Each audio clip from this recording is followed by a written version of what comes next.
ভারতীয় জনতা পার্টির প্রত্যেকটা কার্যকর্তা আমাদের সঙ্গে সকালও বিধায়ক প্রত্যেকটা যেখানে যেখানে নির্বাচন হচ্ছে আমাদের বগাফা ব্লকে অলরেডি আমরা 8টা পঞ্চায়েতের মধ্যে 7টায় আমরা জয়ী হয়ে গেছি এবং পঞ্চায়েত সমিতিও আমাদের দখলে এবং জেলা পরিষদের প্রার্থীও জয়ী হয়েছেন এখানে। তো এখানে আমাদের মূলত বগাফাতে 6টা আসনে লড়াই হচ্ছে তিপ্রামথার সঙ্গে। তো তিপ্রামথার সঙ্গে আমাদের বিজেপির প্রার্থীরা আছেন এবং মানুষের যতটুকু সারা আমরা পাচ্ছি এবং মানুষ হাসি খুশিভাবে সকাল থেকে বেরিয়ে পড়েছেন তার ভোটদান রাষ্ট্রহিতে প্রয়োগ করার জন্যে।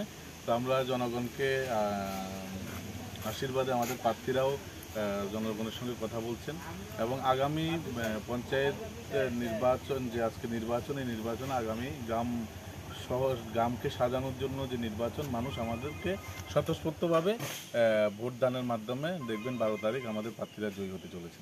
বিরোধীরা কতটা শক্ত মনে করছেন? না, বিরোধী বলতে এখানে কিছুই নেই।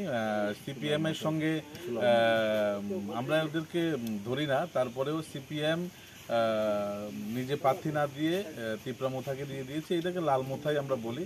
লালমথার সাহায্য নিয়ে শক্ত না, এরা